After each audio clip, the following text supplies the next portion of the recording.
Hi guys, today I am teaching you the Negotiable Instrument Act 1881. So it is divided into 17 chapters.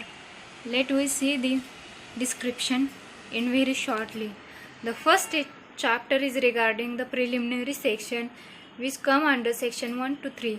So इस class में इस class में application दिए है ये नेगोशिएबल इंस्ट्रूमेंट एक्ट 1881 है। ये पूरे इंडिया में एप्लीकेबल होता है सिवाय जम्मू और कश्मीर के।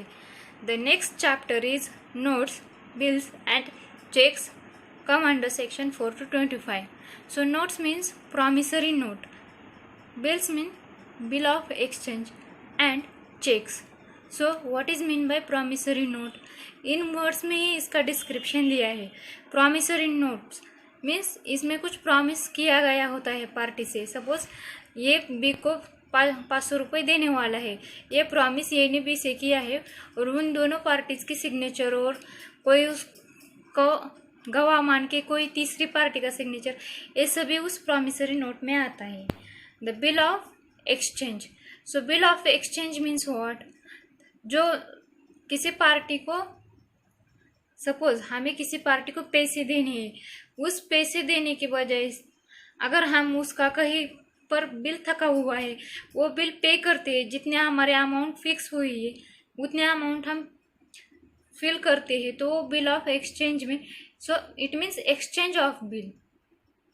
Let's see the next one, cheque. Cheque means क्या? अगर किसी को पैसे देने होते हैं तो लोग चेक देते हैं, उस पर सिग्नेचर देते हैं, अमाउंट लिखते हैं और हम बैंक में जाके उस खाते से पैसे निकालते हैं। सो ये भी बैंक से हम कर सकते हैं। ये चेक बहुत जगह डिस्ट्रीब्यूट किया जाता है। लाइक ये चेक बड़े बड़े कंपनी में किया जाता है। किसी इसमें पार्टीज तय की गई है, वो आते हैं चैप्टर 3 में। Parties to note, bills and cheques which is come under section 26 to 45A। So कौन कौन सी पार्टी होती है इनमें? एक पार्टी हो जो पैसे देने वाली है, दूसरी पैसे लेने वाली है और तीसरी जो मीडिएटर होता है। सो ये पार्टीज इनमें आती है। The next one is chapter 4, negotiation. Negotiation means what? किसी का मोल भाव करना, बातचीत करना, वो आता है सेक्शन 46 से 60 में। सो हाँ, सपोज किसी केस में किसी के पैसे अड़ गए हो तो हम भी एक मीडिएटर लेके दोनों में सुलह कर लेते हैं, उसे नेगोशिएशन बोलते हैं। The next chapter is 5th, presentment, which is come under section 61 to 77. What is mean by presentment? It means submission. Submission means प्रस्तुतिकरण करना। अगर किसी पार्टी, लेकिन किसका प्रस्तुतिकरण करना? जो एक्सेप्टेंस है, जो करार है, उस करार में उस पार्टी के एक्सेप्टेंस सभी चीज जो है उसको प्रेजेंट करना। The next one is chapter 6 which is payment and interest. Payment means भुगतान और इंटरेस्ट मीन्स ब्याज। सो ये आता है सेक्शन 78 से 81। सो नेगोशिएबल इंस्ट्रूमेंट एक्ट जो नेगोशिएट होता है वो उस पर पेमेंट करना है। अगर किसी चीज का ब्याज लेना है वो कौन से क्लॉज के अंडर आता है? वो आता है सेक्शन 78 से 81 तक।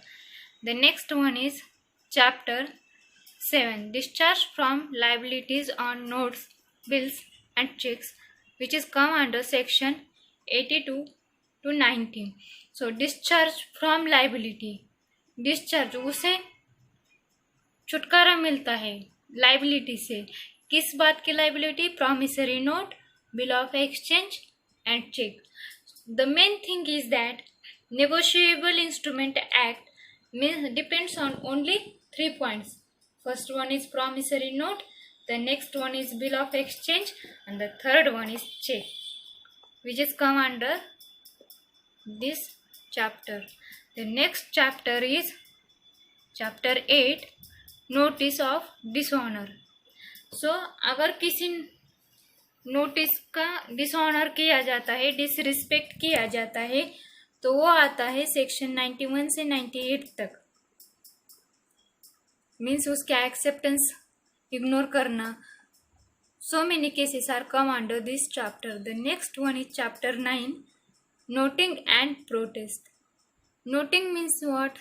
टिप्पणी करना. And protest means विरोध.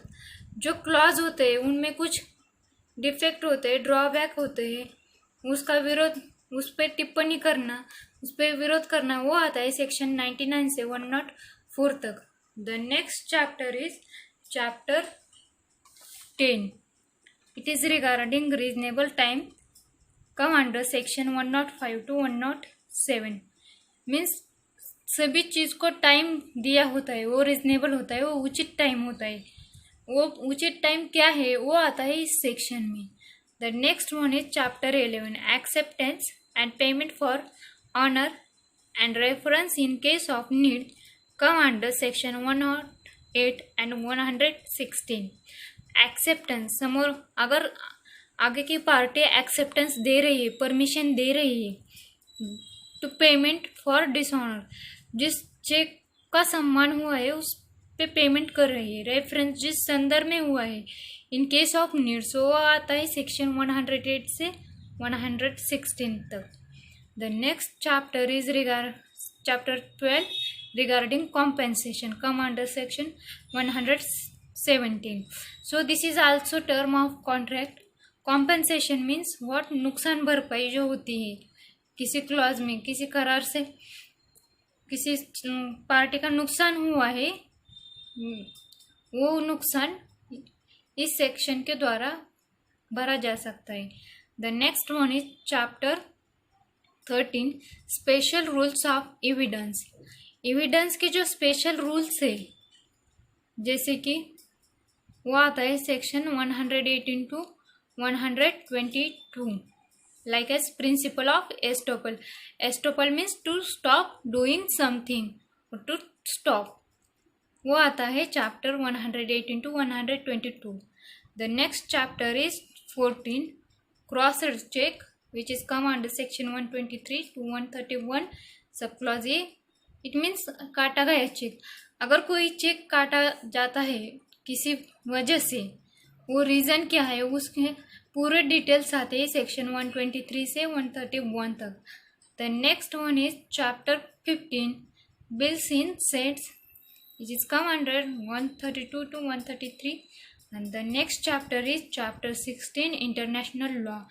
जो लॉज है इंटरनेशनल लेवल पे, उस पे जो नेगोशिएबल इंस्ट्रूमेंट एक्ट एप्लीकेबल है, उसमें कौन कौन से क्लॉज आते हैं वो आता है सेक्शन 134 से 137 तक.